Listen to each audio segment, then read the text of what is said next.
अस्सलाम वालेकुम नाजरीन, मैं हूं अरसलान राजपूत। क्या रूस ने वाकई ही यूक्रेन के साथ जंग जीत ली है? नाजरीन, आज की वीडियो में हम आपको एक ऐसी हकीकत बताने जा रहे हैं जिसे सुनने के बाद आपको मानना पड़ेगा कि आलमी सियासत का नक्शा बदल चुका है। क्या आप जानते हैं कि यूक्रेन और रूस के दरमियान जारी जंग का अंजाम क्या होने वाला है?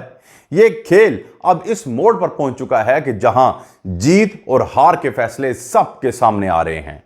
और अगर मैं ये कहूं कि रूस ने अपने तमाम बड़े मकासद हासिल कर लिए तो क्या आप मानेंगे? नाजरीन, वीडियो को आखिर तक देखना ना भूलिए, क्योंकि हम आपको उन शवाहिद और हकाइक के बारे में बताने वाले हैं जिन्हें सुनकर आप हैरान रह जाएंगे।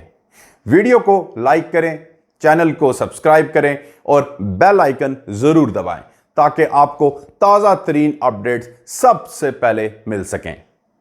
नाजरीन, क्या रूस ने क्रीमिया को मुकम्मल तौर पर रूस का हिस्सा बना दिया? नाजरीन, रूस की सबसे बड़ी कामयाबियों में से एक यह है कि उसने क्रीमिया को मुकम्मल तौर पर रूस के साथ जोड़ दिया है। वो इलाका जो कभी यूक्रेन का हिस्सा था अब रूस का मुस्तकिल हिस्सा बन चुका है। क्रीमिया की जुग्राफाई अहमियत किसी से छुपी नहीं। बहरे अस्वद, ब्लैक सी के किनारे वाकया यह खित्ता ना सिर्फ फौजी लिहाज से बल्कि इक्तिसादी लिहाज से भी एक सोने की कान है। क्रीमिया को रूस के साथ जोड़ने का मतलब है कि रूस ने अपनी दिफाई पोजीशन को नाकाबिले शिकस्त बना लिया है। बहरे अस्वद पर कंट्रोल हासिल करके रूस ने अपनी नेवी को वो ताकत दी है जो नाटो के लिए भी खतरे की घंटी है। अब रूस को अपनी बहरी अफवाज के लिए किसी तीसरे मुल्क के रास्ते की जरूरत नहीं रही। बहरे अस्वद की अहमियत समझने के लिए यह जानना जरूरी है कि यह खित्ता यूरोप, एशिया और मशरक़े वुस्ता के दरमियान तिजारती रास्तों का मरकज है। अगर कोई ताकत इस समंदर पर गलबा हासिल कर ले तो वो खित्ता आलमी तिजारत पर असर डाल सकता है। रूस ने यही कर दिखाया है। रूस ने न सिर्फ अपनी नेवी को मजबूत किया बल्कि यूक्रेन के वो तमाम अहम बंदरगाही इलाके भी अपने कब्जे में कर लिए जो बहरे अस्वद में तिजारत के लिए इस्तेमाल होते थे। इसका मतलब यह है कि यूक्रेन अब इस समंदर के जरिए अपनी इक्तिसादी सरगर्मियां नहीं चला सकता, जबकि रूस के तिजारती सलाहियत कई गुना बढ़ चुकी है।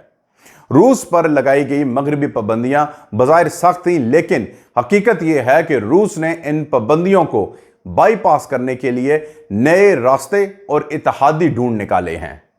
चीन, भारत, तुर्की, ईरान और दीगर एशियाई ममालिक रूस के साथ तिजारती ताल्लुकात को मजीद बढ़ा रहे हैं। बहरे अस्वद पर मुकम्मल कंट्रोल हासिल करने के बाद रूस के लिए तिजारती रास्ते मजीद महफूज हो गए हैं और इससे उनकी मैशत को एक नई जान मिली है। रूस अब तवानाई, तेल और गैस की बरामदात को नई सतह पर ले जा रहा है। इससे रूसी मैशत को जो फायदा हो रहा है वो मगरबी मीडिया कभी तस्लीम नहीं करेगा। लेकिन हकाइक यही है कि रूस पाबंदियों के बावजूद पहले से ज्यादा मुस्तहकम हो चुका है। सबसे अहम सवाल, अब क्या यूक्रेन को जमीन छोड़नी पड़ेगी? जंग का बुनियादी असूल है कि जो हारता है वो जमीन देता है और जो जीतता है वो जमीन लेता है। यूक्रेन के लिए सबसे बड़ी हकीकत यह है कि उसे अपनी वो जमीन छोड़नी पड़ेगी जो रूस के कब्जे में जा चुकी है। ये इलाके ना सिर्फ फौजी तौर पर अहम हैं बल्कि इक्तिसादी तौर पर भी। डोनबास, लुहानस्क, डोनेट्स्क और दीगर खित्ते अब रूस के कंट्रोल में हैं।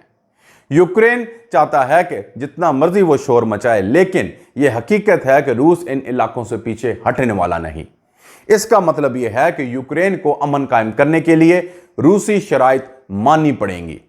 अब इस सूरत हाल में क्या यूक्रेन नाटो या यूरोपीय यूनियन का हिस्सा बनेगा? नाजरीन, रूस का सबसे बड़ा मकसद यह था कि यूक्रेन नाटो में शामिल ना हो और यह मकसद मुकम्मल तौर पर हासिल हो चुका है। यूक्रेन अब कभी भी नाटो का हिस्सा नहीं बन सकेगा, क्योंकि अगर ऐसा होता तो यह जंग शुरू ही ना होती। यूरोपीय यूनियन की रुकनियत का ख्वाब भी अब यूक्रेन के लिए धुंधला चुका है। मगरबी ममालिक ने यूक्रेन को बड़े बड़े वादे किए, लेकिन हकीकत यह है कि अब वो खुद इस जंग से पीछे हटने लगे हैं। अमेरिका और यूरोप में अवामी दबाव बढ़ रहा है कि यूक्रेन के लिए मजीद पैसा और हथियार ना भेजे जाएं। यह दबाव बढ़ता गया तो यूक्रेन के मुज़ाकरात पर आना ही पड़ेगा हर सूरत, क्योंकि रूस के पास दुनिया के सबसे ज्यादा कुदरती वसाइल हैं। गैस, तेल, मादनियात और ज़री ज़मीन, ये सब कुछ रूस के पास है। इसके अलावा रूस के पास एक ऐसी फौज है जो अब 2 साल से ज़ायद अरसे से मुसलसल जंग लड़ रही है और पहले से ज़्यादा तजर्बाकार हो गई है। रूस के पास इफरादी कुव्वत की भी कोई कमी नहीं, जबकि यूक्रेन के पास ये सब कुछ नहीं। यूक्रेन के पास ना सिर्फ फौजी ताकत की कमी है, बल्कि वो अपनी मईशत को भी बरकरार नहीं रख पा रहा। अमेरिका और यूरोप से आने वाली इमदाद भी अब पहले जैसी नहीं रही।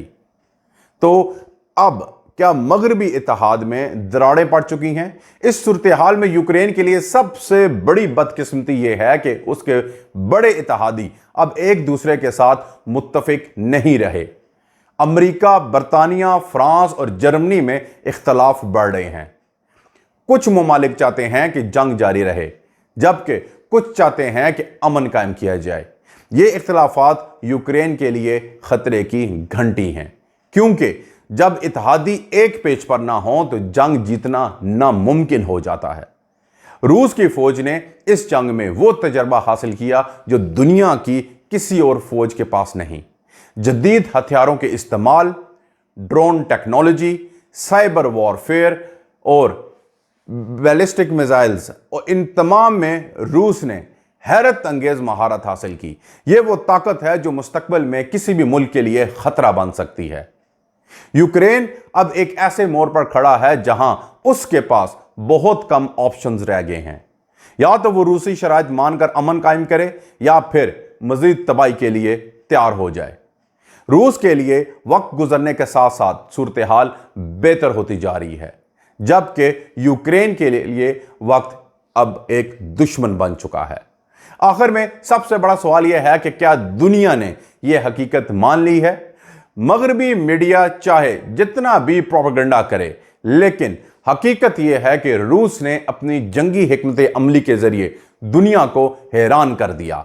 रूस ने न सिर्फ मैदान जंग में कामयाब हुआ, बल्कि सियासी और इक्तसादी महाज पर भी जीत चुका है। नाजरीन, अगर आपको यह वीडियो मालूमाती लगी हो तो लाइक करें, शेयर करें, चैनल को सब्सक्राइब करें और कमेंट्स में अपनी राय जरूर दें कि आपके ख्याल में रूस की यह कामयाबी दुनिया की सियासत पर क्या असर डालेगी। मिलते हैं अगली वीडियो में, तब तक के लिए अल्लाह हाफिज।